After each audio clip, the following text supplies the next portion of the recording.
अंदाजपत्रकाप्रमाणे 34.40 कोटीच्या या कामामध्ये त्यांना एक ठिकाणी पात्र ठरवलं, बाकी ठिकाणी अपात्र ठरवलं। 34 कोटीचं कामासाठी पात्र ठरते, 29 कोटीचे काम रस्त्यासाठी अपात्र होऊ शकते काय, हा प्रश्न आहे। मनीषाताई म्हैसकर यांनी कुठल्या तरी हेतून या सदर कामाच्या संदर्भामध्ये आर्थिक नुकसान घडवण्यासाठी किंवा आर्थिक फायद्यासाठी या सदर प्रकरणामध्ये निवेदनांमध्ये गोंधळ घातलेला आहे, हे उघड आहे। नमस्कार, मी अशोक सोनवणे, आपण पाहत आहे लोकमंथन न्यूज 24। आम्ही गेली 3 दिवस झाले सिंहस्थ कामाच्या संदर्भामध्ये, कुंभमेळ्याच्या संदर्भात, निवेदनांमध्ये झालेल्या घोटाळ्याच्या संदर्भात चर्चा करतो आहेत, महाराष्ट्राच्या मुख्यमंत्र्यांना विनंत्या करतो आहोत। परंतु त्यावर आजही आज तगायत मुख्यमंत्री किंवा सार्वजनिक बांधकाम मंत्री कुठलाही चकार शब्द बोलण्यास तयार नाहीत। नेमकं सरकार कुणाला वाचवण्याचा प्रयत्न करते, जनतेच्या डोळ्यात धूळ फेकण्याचा प्रकार सरकार करते का, हा प्रश्न या निमित्तानं मी निर्माण करतो। नाशिकच्या कुंभमेळ्याच्या निमित्तानं 2270 कोटीच्या ज्या निविदा काढण्यात आल्या, त्याचे एक वेगवेगळ्या कामाच्या स्वरूपामध्ये आम्ही काल 3 दिवसापासून बोलतो आहोत। एक महत्त्वाची भूमिका आज अशी आहे, 34.40 कोटीचा रस्त्याचं काम आहे, त्या तीच कंपनी 73 कोटीच्या कामामध्ये अपात्र ठरते। म्हणजेच सरळ याचा अर्थ असा आहे की BR भदाने बिल्डकॉन या कंपनीनं इतर कामामध्ये रिंग केलेली आहे, असं एकंदरीत दिसतंय। जानोरी ओझर आंतरराष्ट्रीय विमानतळ ते राष्ट्रीय महामार्ग 60 चौपदरी रस्त्याचे व्हाईट टॉपिंग कॉन्क्रीट बांधकाम करण्याच्या जिल्हा मार्गावरील 50 किमी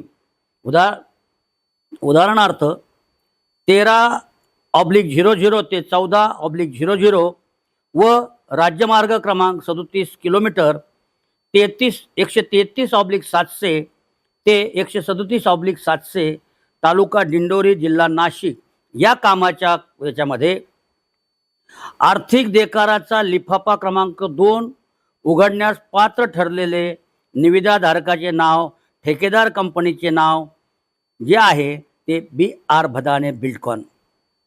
अंदाजपत्रकाप्रमाणे 34.40 कोटीच्या या कामामध्ये त्यांना एक ठिकाणी पात्र ठरवलं, बाकी ठिकाणी अपात्र ठरवलं। त्याचप्रमाणे नाशिक दिंडोरी वणी नांदुरी जो रस्ता आहे त्याचा साखळी क्रमांक आहे 35/200 मध्ये उंडा नदीवर मोठ्या पुलाचे बांधकाम करणे, तालुका आहे दिंडोरी। आता त्यांचंही त्याच प्रमाणामध्ये लिफाफा क्रमांक 2 उघडण्यामध्ये निविदाधारकाचं नाव आहे BR भदाने बिल्डकॉन। अंदाजित रक्कम आहे 11.38 कोटी। त्याचप्रमाणे नाशिक दिंडोरी वणी नांदुरी रस्ता राज्यमार्ग 03 चे रुंदीकरण व कॉन्क्रिटीकरण करणे, किलोमीटर क्रमांक आहे 10/750 ते 20/00 तालुका दिंडोरी। आता तिथेही असंच प्रकार घडलाय।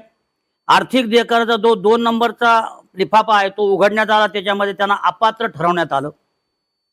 कंपनीचं नाव आहे BR भदाने बिल्डकॉन। अंदाजित रक्कम आहे 73,27 लाख।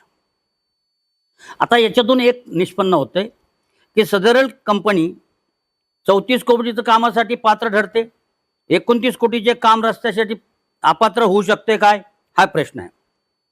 सर्व प्रकार जाणून बुजून करण्यात आलेला आहे। त्यामध्ये महत्त्वाची भूमिका तत्कालीन मुख्य अभियंता नाशिकचे प्रशांत आवटी आणि तत्कालीन आत्ताच्या सध्याच्या मुख्य अभियंता अरुंधती शर्मा ह्या सर्व याला जबाबदार आहेत।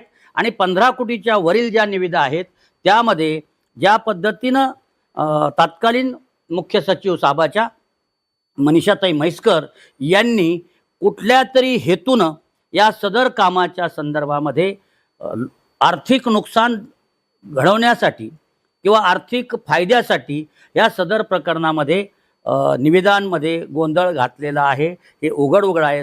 या संदर्भामध्ये माननीय मुख्यमंत्री, मुख्य सचिव आणि संबंधित खात्यांकडे आम्ही सर्व कागदपत्रे सुपूर्द केली आहेत. उद्याच्या एपिसोडमध्ये दुसरा एक भाग आम्ही सांगणार आहोत की अनेक घटना ह्या कशा पद्धतीनं रिंग करून जनतेच्या पैशाचा अपव्यय करणे, जनतेच्या पैशाचं नुकसान करणे आणि महाकुंभासारख्या सिंहस्थाच्या सुविधा निर्माण करताना सनातन धर्माच्या, हिंदू धर्माच्या लोकांना त्या सिंहस्थ कुंभमेळ्याच्या निमित्तानं ज्या सुविधा देणं गरजेचं आहे, त्यासाठी राज्य सरकारनं नवे हिंदू धर्मरक्षक देवेंद्रजी फडणवीस यांनी जो निधी दिला, त्या निधीचा आपलेच हिंदू बांधव कशा पद्धतीनं गैरवापर करतायत या संदर्भामध्ये उद्याच्या एपिसोडमध्ये बोलूया. नमस्कार. जय हिंद, जय महाराष्ट्र.